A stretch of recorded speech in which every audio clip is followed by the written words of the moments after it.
ఒకే ఒక రోజున చాలు నేను రాజకీయాలు చేయను అని చెప్పి కూర్చొని చెప్పేసి నేరుగా అతను రాజకీయాల్ని సినిమాలాగా వ్యాపారం చేసుకుంటున్నాడు. అంతే 2 సినిమాలు చేయాలంటే కష్టపడాలి కాబట్టి అప్పుడప్పుడు వచ్చి షూటింగ్లు చేసుకొని అప్పుడప్పుడు వచ్చి అట్టట్ట అనేసి హోల్సేల్ గా 400-500 కోట్లు ఈ రోజు ఇంతకొస్తుంటే అది పెద్ద వ్యాపారంగా భావిస్తా ఉన్నాడు. అంతే తప్ప అతనికి ఏమీ ప్రేమ లేదు, ఏమీ లేదు, తొక్క లేదు.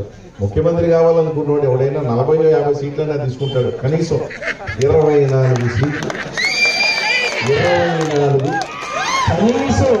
నేను కాపు సోదరులు కానీ అందరినీ కూడా ఒక్కటే అడుగుతా ఉన్నా, ఆ జనసేన అభిమానులు కూడా చెప్తున్నా, కనీసం ఈ రాష్ట్రంలో ఎంతమంది ఉన్నారు అంత పర్సంటేజ్ కూడా తీసుకోలేకపోయాడు. పట్టుమని 15% కూడా తీసుకోలేకపోయాడు.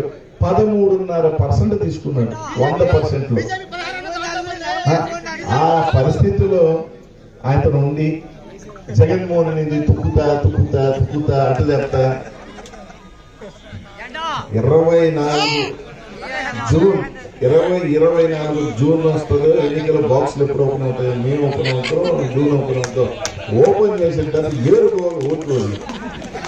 ఆ పరిస్థితి ఉంటుంది. అందరూ ఆలోచన చేయండి. 200 నాయకులందరూ కష్టపడదాం. 40